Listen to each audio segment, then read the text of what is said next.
क्या एक तरबूज किसी हंसते खेलते परिवार को खत्म कर सकता है? फूड पॉइजनिंग के नाम पर मुंबई के पायधुनी में ऐसा सनसनीखेज खुलासा हुआ जिसने पुलिस के भी होश उड़ा दिए हैं। 26 अप्रैल की वो रात एक ही परिवार के 4 लोग और सुबह होते होते चारों की मौत।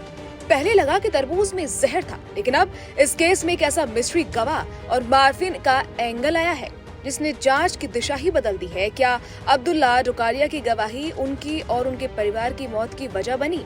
मुंबई का भीड़भाड़ वाला इलाका पायधुनी, तारीख 25 अप्रैल। 40 साल के अब्दुल्ला डुकारिया के घर पर मेहमान आए थे। बिरयानी की दावत हुई, हंसी मजाक हुआ। रात करीब 10:30 बजे मेहमान चले गए। घर में बचे अब्दुल्ला, उनकी पत्नी नसीम और 2 बेटियां आयशा और जैनब। रात के करीब 1:30 बज रहे थे जब परिवार ने सोने से पहले एक तरबूज काट कर खाया। किसी को अंदाजा नहीं था कि ये उनकी आखिरी रात होगी। सुबह 5:30 बजे अचानक चीख पुकार मचती है। चारों को तेज उल्टी और दस्त शुरू होते हैं। आनंद फानंद में उन्हें जेजे अस्पताल ले जाया जाता है, लेकिन मौत का तांडव ऐसा था कि देखते ही देखते कुछ ही घंटों के अंदर एक एक कर चारों ने दम तोड़ दिया। पुलिस ने इसे अचानक मृत्यु यानी एडीआर माना। शक की सुई गई उस तरबूज पर जिसे खाकर अब्दुल्ला ने मरने से पहले बयान दिया था। मामला तब उलझ गया जब food and drug administration FDA की रिपोर्ट आई। लोग डरे हुए थे, बाजार से तरबूज गायब हो गए, लेकिन एफडीए ने साफ कर दिया कि तरबूज में कोई मिलावट, कोई आर्टिफिशियल रंग या केमिकल नहीं था। घर से मिले 11 सैंपल्स, चाहे वो बिरयानी हो, चिकन हो या फ्रिज का पानी, सब क्लीन पाए गए। तो सवाल यही है कि परिवार के चारों लोगों की मौत आखिर कैसे हुई? जब पोस्टमार्टम हुआ तो डॉक्टरों के रोंगटे खड़े हो गए। मृतकों के शरीर के अंदरूनी अंग, दिमाग, दिल और आंतें असामान्य रूप से हरे पड़ चुके थे। मेडिकल एक्सपर्ट्स कह रहे हैं कि ये सामान्य फूड पॉइजनिंग नहीं है, ये इशारा था कि किसी बेहद खतरनाक और घातक जहर की ओर। और सबसे चौंकाने वाला खुलासा, अब्दुल्ला के शरीर में मार्फिन के अंश मिले, एक ऐसी दवा जो बिना डॉक्टर के पर्चे के नहीं मिलती।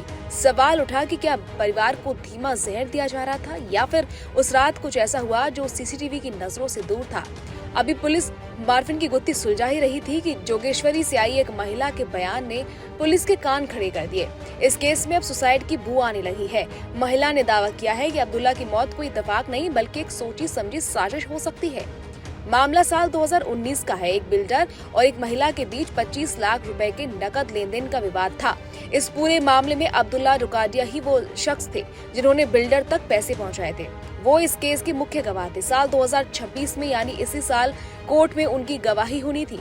अब्दुल्ला ने वादा किया था कि वो अदालत में सच बताएंगे। सवाल ये कि क्या 25 लाख के उस पुराने विवाद को दबाने के लिए पूरे परिवार को रास्ते से हटा दिया गया? महिला ने पुलिस को चार्जशीट और एफआईआर की कॉपी सौंपते हुए दावा किया कि इस एंगल से जांच की जाए क्योंकि अब्दुल्ला की गवाही बिल्डर को जेल पहुंचा सकती थी। अब मुंबई पुलिस के सामने आई इस गवाह ने केस को और ज्यादा पेचीदा बना दिया, क्योंकि अगर जहर था तो वो तरबूज में क्यों नहीं मिला? क्या जहर देने का तरीका कुछ और था? और वो हरा रंग किस जहर का संकेत है? फिलहाल पुलिस कलीना फॉरेंसिक लैब की टॉक्सिकोलॉजी रिपोर्ट का इंतजार कर रही है। डिजिटल साक्ष्य, कॉल डिटेल्स और बिल्डर के साथ अब्दुल्ला के संबंधों को खंगाला जा रहा है। क्या ये एक परफेक्ट मर्डर है जिसे फूड पॉइजनिंग का रूप दिया गया? पायधुनी का ये मामला अब महज एक हादसा नहीं रहा, ये एक ऐसी पहेली बन चुका है जिसमें पैसे, पावर और मौत का त्रिकोण नजर आ रहा है। क्या उन 2 मासूम बच्चियों और उनके माता पिता को इंसाफ मिलेगा या फिर फाइलों के ढेर में ये राज भी दफन हो जाएगा?